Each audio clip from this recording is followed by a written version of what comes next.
नाही झाले. मग आता या देवी देवतांनी एक अक्कल लढवली, एक युक्ती केली. काय युक्ती केली असं यांनी ठरवलं? काम देवाला बोलवलं, कामाला नाही बोलवलं. कामाला बोलवलं का देवाला भांडे घासायला होता काय? नको होय बाबा, देवाला भांडे घासायला होता वाटायला. घाई घाई बरी नाही, आती घाई संकटात नाही. हो, गाडी चालू जरा सावकाश चालवा बरं. कालचा अनुभव आलाय का? अर्ध्यांना माहिती, अर्ध्यांना माहिती नाहीये. आती घाई आमच्या दोघा जणांचा झाला. नवीन माणसं आणावी लागलेत आम्हाला. हो, काय झालं? भगवंताला भांडे घासायला बोलवलं. काय झालं? ब्रह्मदेवाने युक्ती लढवली. काय युक्ती लढवली?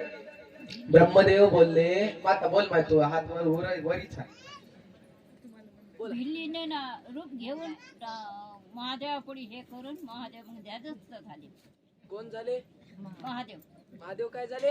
हा, ब्रह्मदेवानं त्या मला समजलं नाही, डबल एकदा सांग. जोरात सांगा, जोरात. माता पार्वती भिल्लिनीचं रूप घेऊन आली असं म्हणायचं का? की भांडण नंतर झाले, तो हे नारदानं कळलं. हे आताच नव्हतं,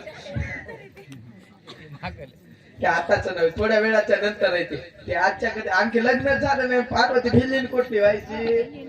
आता काय झालं?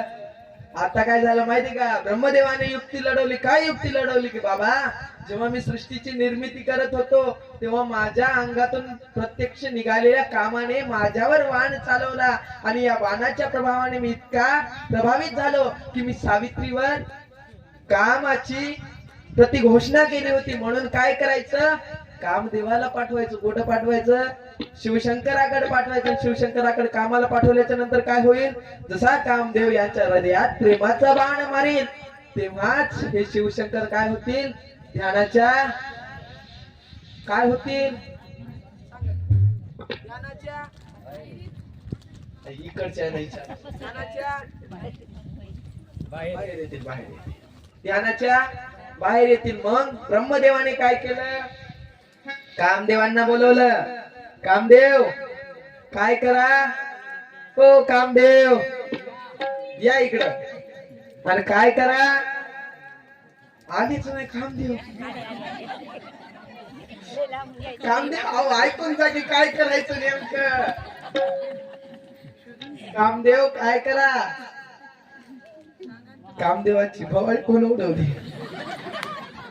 कामदेव काय करा? ज्या ठिकाणी शिवशंकर बसलेत की नाही, रती कुठं आहे?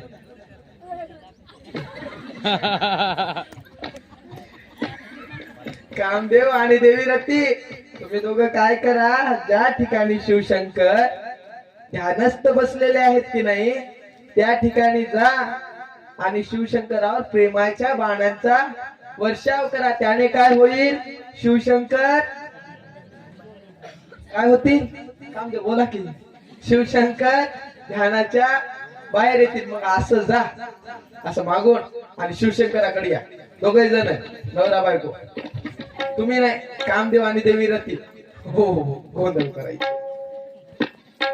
हे शिवशंकर, शिवशंकर हे देवच आहेत ना? हो, पुरुष आहेत ना? हे नेमका गोंधळ झाला म्हणायचा. बरं येऊ द्या. आता हे कामदेव आणि देवी रती हळुवारपणे हे कामदेव आणि देवी रती या शिवशंकर ज्या ठिकाणी आहेत त्या ठिकाणी आले. त्या ठिकाणी काय झाले? त्या ठिकाणी आले आणि काय केलं? एका जोडपाच्या मागे कामदेव आणि देवी रती लपलेत. लपा कोट तरी लपा, त्या आजी आजीच्या मागे लपा. थोडस नाही, याच खुर्ची मागे लपा. हा, तुम्ही एकीकडे लपा, तुम्ही एकीकडे लपा. आणि या कामदेवाच्या हातात थोडीशी फुलं द्या. फुलं फुलं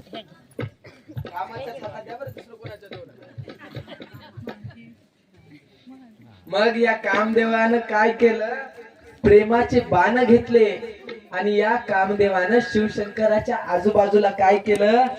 शिवशंकराच्या आजूबाजूला काय केलं? सुगंधित अशा वसंत ऋतूची निर्मिती करण्याकरिता वसंत बाण सोडला. कुठं शोधला?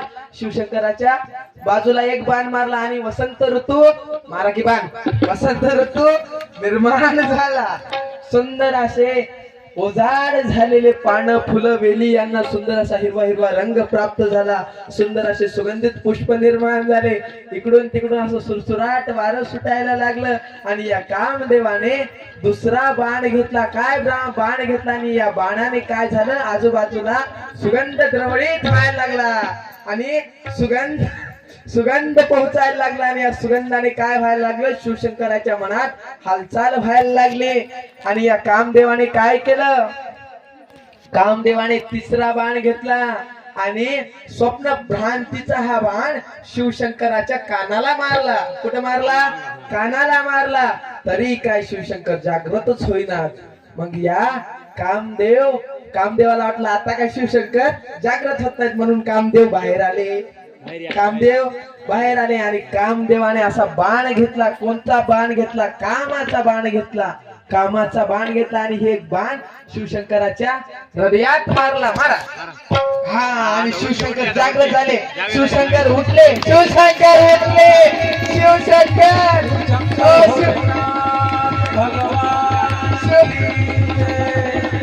शिवशंकर उठा उठा उठा. शिवशंकर उठले.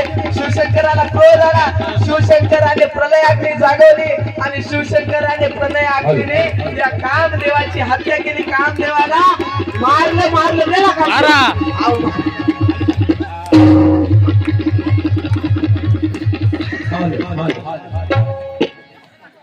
तुमच्याकडे देव फार विचित्र आहे.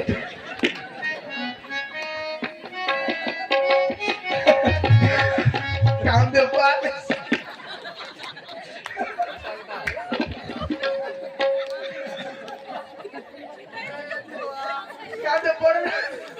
पडून राहा तुम्ही, पडून राहा. बरं आहे.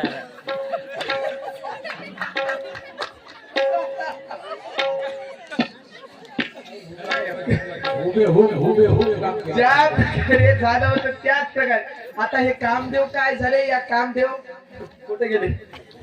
कामदेव कोणीतरी बाळा ये इकडे. हे कामदेव ज्या ठिकाणी भस्म झाले की नाही त्या ठिकाणी या कामदेवाची संपूर्ण शरीराची काय झाली? आणि कामदेवाला म्हणा सुता ना असं लपूनच काय पाहून उभं टाकू नका. सुताने काय पाहून हा पळा म्हणा. आता तिथं कामदेव तुम्ही काय पाहू? अहो उठून होऊ नका, बाजून व्हा.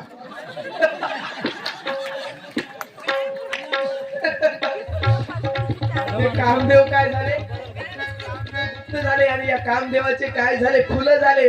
आणि या कामाची पत्नी होती देवी रती. ती देवी रती रडायला लागली. शिवशंकराच्या पायात पडून रडायली. का ती देवी सती शिवशंकराच्या पायात पडली आणि रडायला लागली. काय म्हणते? हे शंकरा पडके बाई, हे शंकरा, हे शिवा, हे अपरिमिता, हे आधी आद्य म्हणते अवसाना, तू माझा पती मारला. माझा पती तू काय कर? माझ्या पतीला तू मारला. आता मी कुणाच्या आश्रयाने जगू? आता मी कुणाच्या आश्रयाने जगू? मला सांग. हे शिवा, हे शंकरा, हे अपरिमिता, हे आधी माया अनादी, हे आधी कल्पवासा, हे शिवशंकरा, माझ्या पतीला वाचव, माझ्या पतीला उठव. अशी ही देवी रती रडायला लागली, बोलायला लागली. परंतु शिवशंकर काहीच म्हणण्याचे झाले. शिवशंकर त्या देवी रतीला उठवलं. शिवशंकरांनी देवी रतीला उठवलं.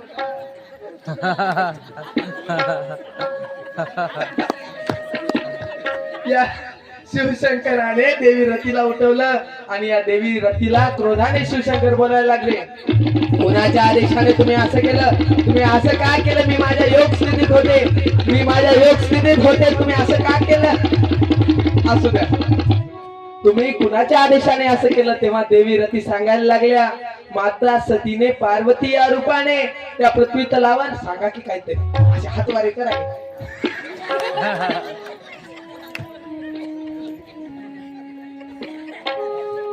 नमस्कार. टांगण योगी काय तुमच्या चरणात वाटायलंय खरंच. अद्भुत असं दृश्य निर्माण झालंय. त्या देवी सती सांगायला या देवी रती कसं नसते देवी रती सांगायला प्रभू प्रभू हे शिवशंकरा आम्ही ब्रह्मदेवाच्या माझ्याकडे पाहन तसं करा ब्रह्मदेवाच्या आदेशाने तुमच्याकडे आलो आणि आम्हाला ब्रह्मदेवाने सांगलं की जी तुमची पत्नी होती पत्नी मंगळसूत्र असं असते ना जी तुमची पत्नी होती ही पार्वती रूपाने हिनं पुनश्च जन्म घेतला आणि हिनं जन्म घेतल्याच्या नंतर ही हिमालय नावाच्या पर्वत राजाच्या घरी जन्माला आली आणि ही तुमची आराधना करत आहे म्हणून हे शिवशंकरा तिच्या प्रेमाचं प्रतीक वाढवण्याकरिता आम्ही तुमच्याकडे आलो होतो आणि तुम्ही माझ्या पतीची हत्या केली हत्या असं नाही हत्या केली म्हणून हे शिवशंकरा माझ्यावर दया करा आणि माझ्या पतीला पुनश्च जागृत करा अशी आराधना